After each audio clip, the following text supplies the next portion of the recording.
નમસ્કાર દર્શક મિત્રો, 4 વાગ્યાના સમાચાર બુલેટિનમાં આપનું સ્વાગત છે. જોઈએ અત્યાર સુધીના સમાચાર. પ્રધાનમંત્રી નરેન્દ્ર મોદીનો કાફલો 6 દિવસ માટે 4 દેશની યાત્રાએ જવા રવાના થયો ત્યારે પાલમ હવાઈ મથકે તેમના વિદાયમાન માટે અનેક મહાનુભાવો હાજર રહ્યા હતા. ભારત પાસે ઉપલબ્ધ મૂડીરોકાણની ઉત્તમ તક વિશે તવંગર દેશોને વાકેફ કરવા ઉપરાંત ત્રાસવાદના પ્રતિકાર માટે વૈશ્વિક સહકારની ભરપૂર કોશિશ પ્રધાનમંત્રી કરવાના છે.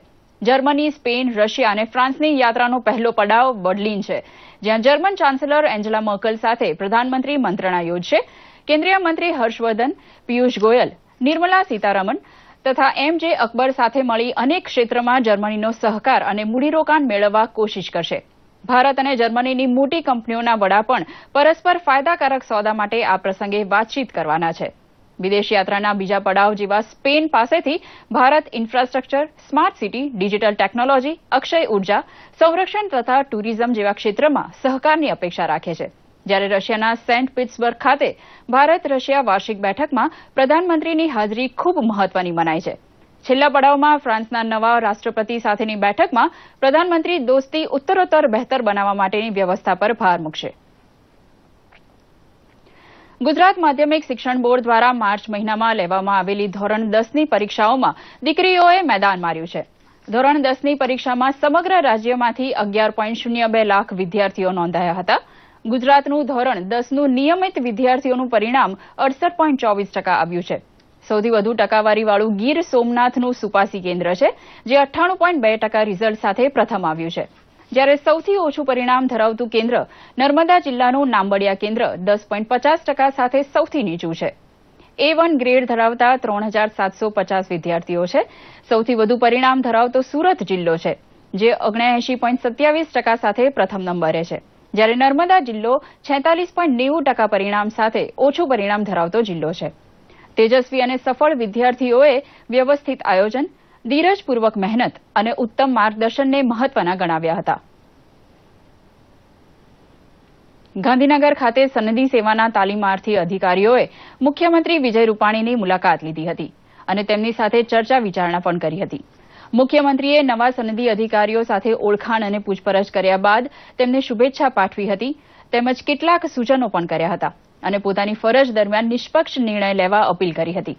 ઝડપી વિકાસ માટે ગુજરાતે કરેલી અનેક પહેલથી તેમને વાકેફ કરાયા હતા.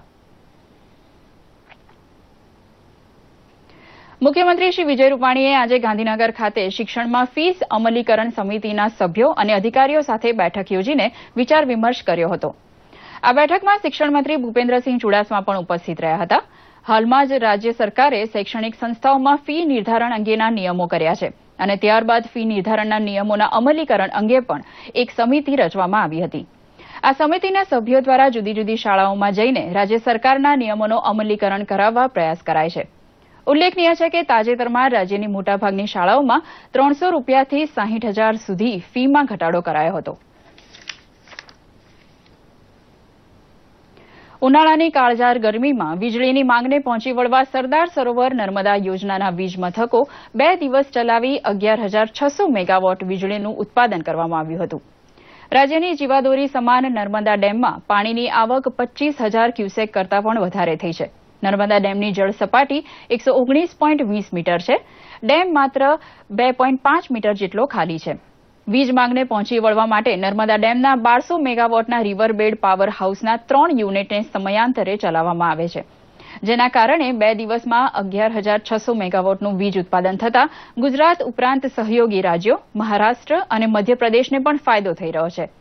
નર્મદા નદીના 12,000 ક્યુસેક જેટલું પાણી ઠલવાતા નર્મદા નદીના પ્રવાહમાં વધારો થયો છે, જેનો સીધો લાભ ચાંદોદ, કરનાળીથી ભરૂચ સુધીના વિસ્તારોમાં થશે.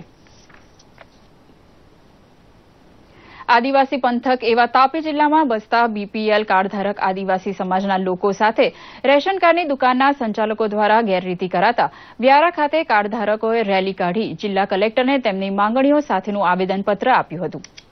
તાપી જિલ્લાના લાખો આદિવાસી બીપીએલ કાર્ડધારકોને તેમના હકનું અનાજ મેળવવા ધક્કા ખાવા પડે છે, તેમજ અનાજના વેચાણમાં ગેરરીતિ થવાની પણ ફરિયાદ હોય છે. તેથી મોટી સંખ્યામાં કાર્ડધારકોએ રેલી કાઢીને જિલ્લા કલેક્ટરને આવેદનપત્ર આપ્યું હતું.